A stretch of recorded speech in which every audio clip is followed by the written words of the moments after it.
하나님의 심판은 죄에 대한 결과죠. 늘 말씀드리지만 그러나 하나님이 원하시는 건 뭐라? 심판과 멸망과 벌이 아니라 복과 평안이라는 것. 이게 하나님이 우리에게 택한 자들에게 주시고자 원하는 거란 말이죠. 그럼에도 불구하고 심판을 하신다는 것입니다. 그리고 심판을 하실 때에는 언제나 심판에 대한 경고를 먼저 하신다는 것. 그래서 그 경고를 듣고 수용해서 변화된 자가 되고 죄로부터 떠나기를 원하고 그래서 다시 대비된 복과 은혜를 누리며 살기를 하나님은 원하신다는 거예요. 그래서 오늘 말씀도 결국 뭐 선지자를 통해서 모든 선지자가 이사야 선지자도 그랬고 지금 예레미야 선지자도 그런 건데 하나님의 심판을 경고하고 또는 때로는 회복을 선포하는 이런 모습을 보게 되어집니다. 특별히 오늘 11절에 보면 그때에라고 말씀하고 있는데 이 그때는 앞에서 말씀하고 있던 멸망하는 자들이 와서 이제 멸망할 때에 그 멸망을 시키는 자들이 몰려올 때죠. 그때를 말합니다. 그때에 뜨거운 바람이 광야에 있는 헐벗은 산에서 내 딸 백성에게 불어온다 하리라 했어요. 이 뜨거운 바람이라는 것은 당시에 부는 바람은 그 뜨거운 바람은 식물들을 말라 죽이고 그리고 모든 곡식을 해하는 불어서는 안 되는 바람이 이 뜨거운 바람인데요. 얼마 전에도 뉴스를 보니까 중동 지역에 강한 모래바람이 불어서 참 어려움을 겪는다는 그런 뉴스 보도를 본 바가 있습니다. 유익한 바람이 아닌 유익한 바람은 시원한 바람이죠. 근데 이 뜨거운 바람은 열풍으로서 이들에게 큰 해를 끼치는 그러한 바람인데요. 여기서 말하는 뜨거운 바람은 잔혹한 바벨론의 어떤 그 침략을 상징하는 거예요. 그래서 이스라엘 백성들을 유다 백성들을 진멸시키는 뜨거운 바람이 와서 모든 곡식과 식물들을 말라 죽여버리는 것처럼 바벨론의 그 강력한 힘을 가진 바벨론이 이 유다를 침략해 올 것을 이렇게 표현하고 있다는 것이죠. 근데 이들의 뜨거운 바람이 누구에게 불어오느냐? 내 딸 내 백성에게 불어온다는 거예요. 여기서 말하는 내 딸 백성에게라고 하는 말의 의미는 하나님의 딸이잖아요. 하나님과 관계된 자, 언약자들을 말하는 겁니다. 그러니 하나님께서 언약한 백성들에게 이 바람이 뜨거운 바람이 지금 이 바벨론에 침략해 온다는 건 그들을 멸망하는 건데 여기서 우리가 생각할 건 뒤에 이제 그런 말을 했습니다만은 이는 키질하기 위함도 아니고 정결하게 함도 아니라는 거예요. 키질은 뭐 하는 거예요? 알곡과 죽정이를 골라내는 것이죠. 그래서 이 키질하는 바람은 알곡은 손에 피해를 입지 않고 껍데기만 다 이렇게 날아가는 그런 바람이란 말이죠. 정결하게 하는 것도 마찬가지죠. 죄를 씻어서 정결케 하지만 뭐 하는 거예요? 사람은 살아있는 거잖아요. 근데 지금 이 뜨거운 바람은 뭡니까? 그거 다 밀어버리는 바람이라는 거예요. 이 결국 이거 심판의 바람, 무서운 바람, 이 바벨론의 강력한 힘의 침략이다라고 표현하고 있는 것입니다. 언약의 백성이라고 할지라도 죄를 범하면 그 죄의 결과는 멸망임을 이렇게 무섭게 표현하고 있는 것이에요. 그러니 우리가 구원받았다 나는 예수 사랑으로 난 구원받았어. 나는 예수 믿었기 때문에 하나님의 자녀가 되었어 라고 하며 죄를 계속 범하고 하나님 앞에 악을 행한다면 난 구원받았기 때문에 하나님이 그냥 무한대 무조건 지켜주나 아닌 것이죠. 어제 아침에도 말씀을 드린 것처럼 믿음이 있는 사람은 믿음으로 사는 게 진정한 믿음인 것입니다. 믿음이 있노라 하고 믿음대로 살지를 못한다면 그 사람의 믿음은 거짓된 믿음이란 말이에요. 위선자의 삶이라는 것입니다. 그러므로 여러분들 언약의 백성답게 하나님의 자녀답게 살아서 뜨거운 바람으로 멸망당하는 자가 아니라 시원한 바람으로 은혜를 누리는 여러분들이 될 수 있기를 바랍니다. 12절도 보면 이보다 더 강한 바람이라고 그랬어요. 이보다 더 강한 바람. 이 하나님의 바람 심판은 한 번 휙 불고 끝나는 게 아니라 회개하지 않고 악에 머물러 있는 한 뜨거운 바람도 더 강한 바람도 어쩌면 그보다 더 강한 바람도 올 수 있다는 거죠. 하나님의 심판의 바람은 범죄 행위에 대한 하나님의 심판이라는 거예요. 이게 바로 하나님께서 하시는 그 심판인데, 나를 위하여 오리니 그랬어요. 더 강한 바람이 나를 위하여 온다. 이 여기서 나를 위하여 온다고 표현한 게 뭐냐면 뒤에 그랬죠. 이는 내가 그들에게 심판을 행할 것이다 그랬어요. 나를 위하여 오는 건 뭐냐면 내가 저들을 심판하기 위하여 오는 바람이라는 거예요. 이 바벨론은 하나님이 이스라엘을 심판하시기 위한 도구로 쓰시는 거예요. 그러니 여러분 앞에서도 말한 것처럼 그 키질을 하거나 정결케 하는 바람은 유익한 바람이에요. 알곡과 가라지를 가르는 바람이고, 그리고 죄를 씻기는 바람이다. 의미의 바람이라는 것이죠. 그건 우리에게 불어야 되는 바람이에요. 그렇지만 이 뜨거운 바람, 더 강력한 바람은 심판을 위한 바람인데, 이것이 하나님의 심판을 위한 바람이기에 나를 위하여라는 표현을 한 것이고요. 오늘 예배하는 여러분들에게는 이 뜨거운 바람, 더 강한 바람이 아니라 참 은혜의 바람이 불어올 수 있기를 바랍니다. 그러면서 내가 그들에게 심판을 하리라 라고 말씀한 것은 심판의 주, 모든 재판의 왕이신 분은 바로 여호와 하나님이심을 또한 말씀하는 거고요. 그러면서 13절에는 적군들이 하나님의 심판을 도울, 나를 위하여 왔다는 것처럼 하나님께서 계획하신 그 심판의 도구로 쓰임받는 적군의 모습을 뭐라고 표현합니까? 구름같이라는 표현을 했고, 또 해오리 바람 같고라는 말을 했어요.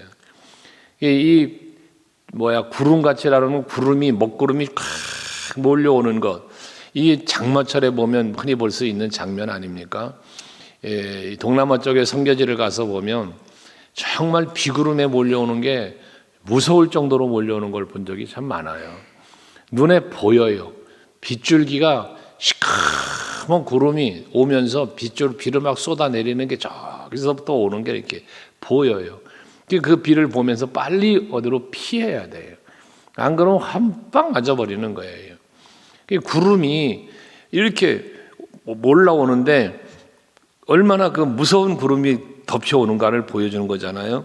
또 병거는 회리바람 같이, 회오리 바람 아시잖아요. 바람이 휙 돌면 토네이도 같은 거, 미국 같은 데는 토네이도 같은 바람이 많이 불면 집이고 자동차고 할 것 없이 그냥 막 난리가 나지 않습니까? 이런 모습, 눈으로 그게 보인다는 게, 구름같이 몰려오는 게 보이고 회오리 같은 것이 보이고, 지금 바벨론의 적군들이 쳐들어오는 모습이 그렇게 보인다는 거예요.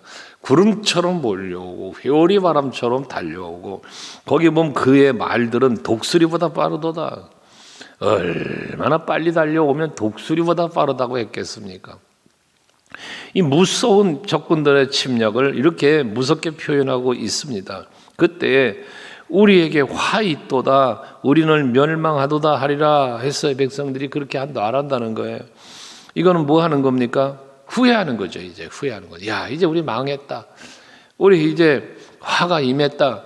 그 바벨론의 공격해오는 그 무서운 그 모습을 지켜보며 후회하는 모습을 보게 되는 거예요.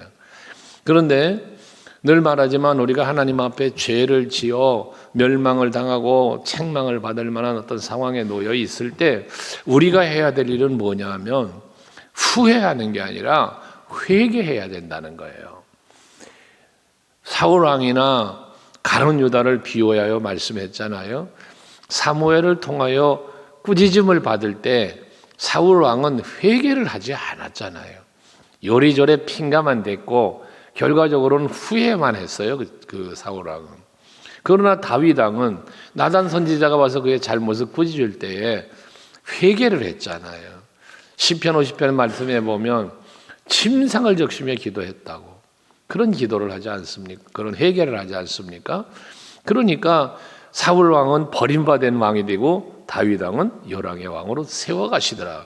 죄의 질을 보면 세상적 기준으로 볼 때 사울 왕의 죄보다도 다윗 왕의 죄가 더 악해요. 그런데도 하나님은 회개하니 용서해 주셨다는 거거든요. 가룟 유다도 마찬가지예요. 회개할 수 있는 기회를 예수께서 친히 주셨어요. 이 자리에 나를 팔 자가 있다. 나와 함께 떡그릇에 손을 놨는 자가 그다. 이 다 유다잖아요. 이게 자기잖아요. 유다의 입장에서 볼 때. 그 다음에 내니까 그러니까 네가 말했다. 지명한 거예요. 그런데도 가룟 유다는 회개하지 않고요.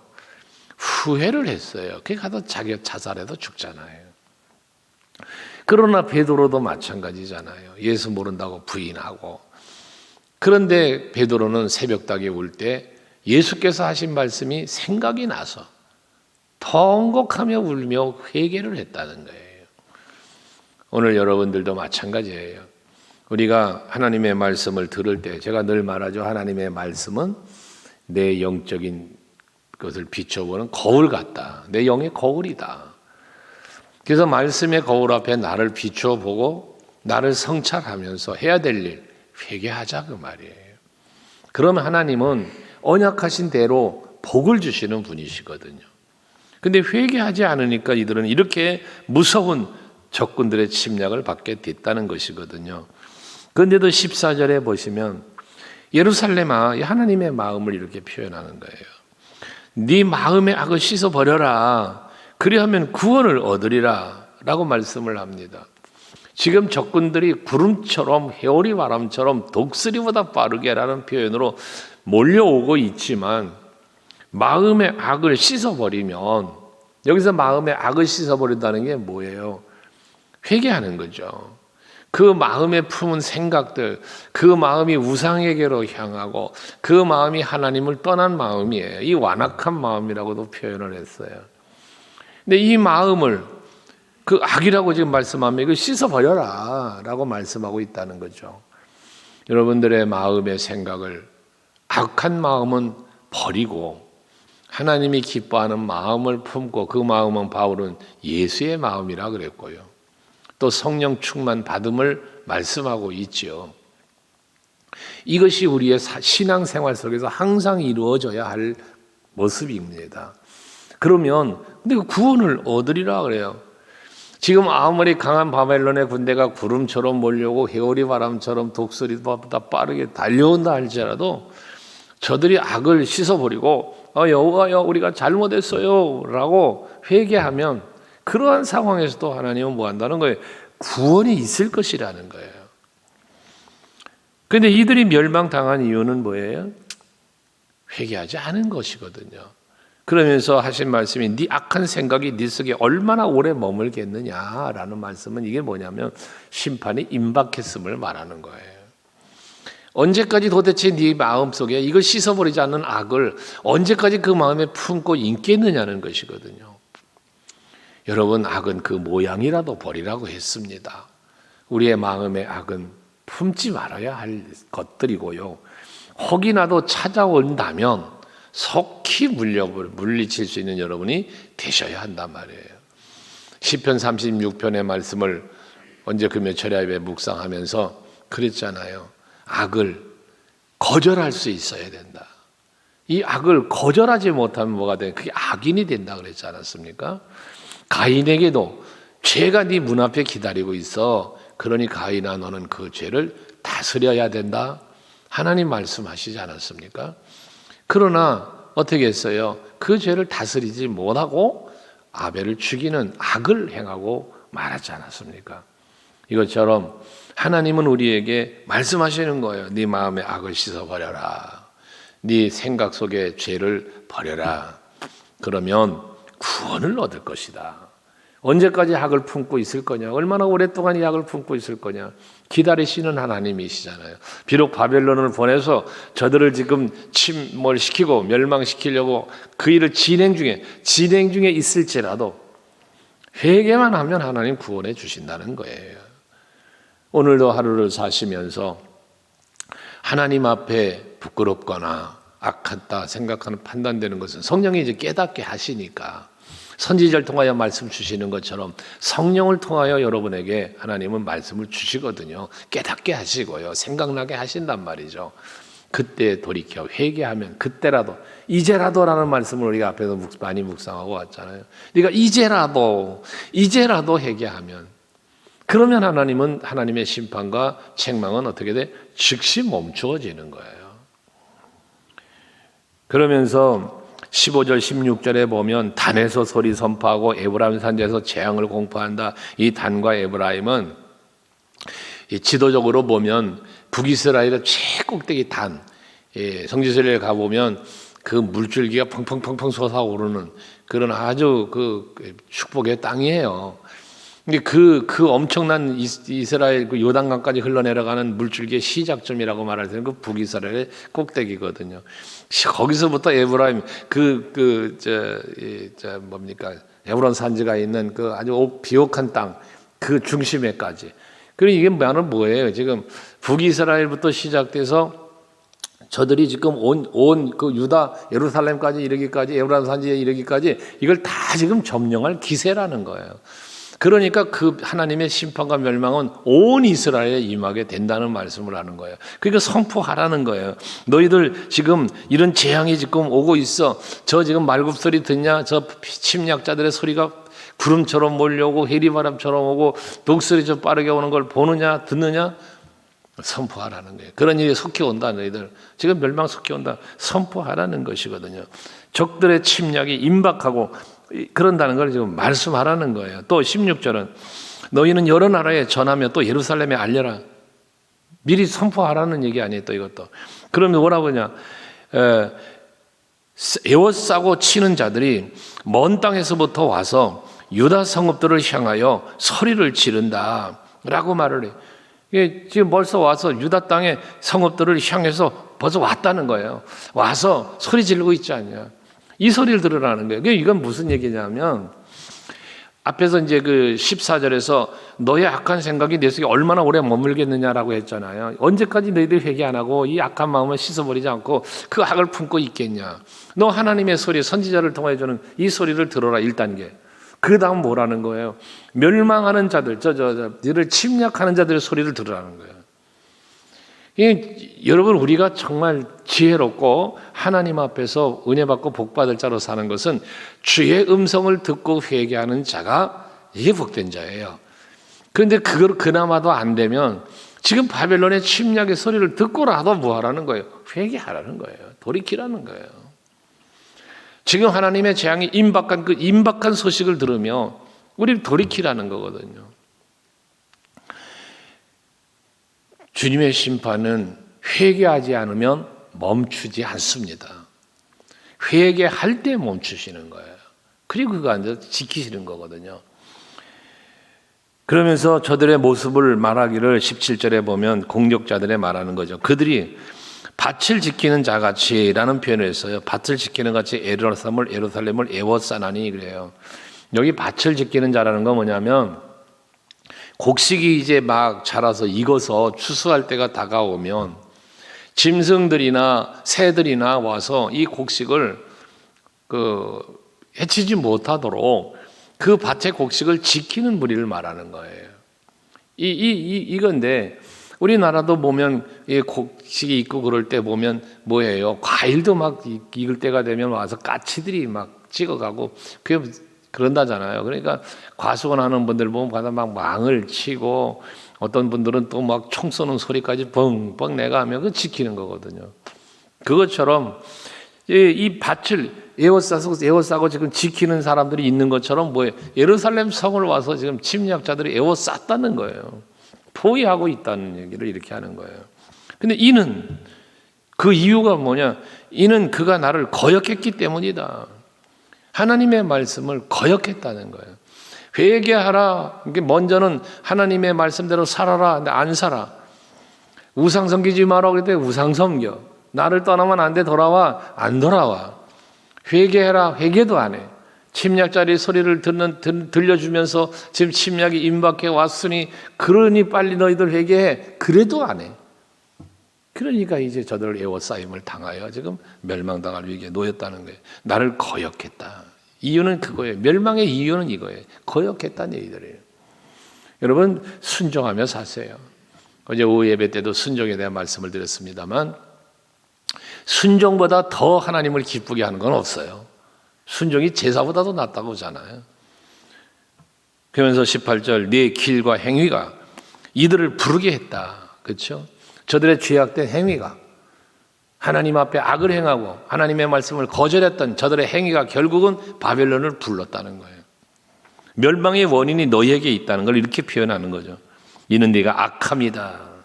그 고통이 네 마음에까지 미치느니라 해서 죄악으로 인하여 겪는 저들의 고통이 육체적으로도 영적으로도 그 마음의 고통까지 다 당하게 된다는 걸 말하는 것입니다.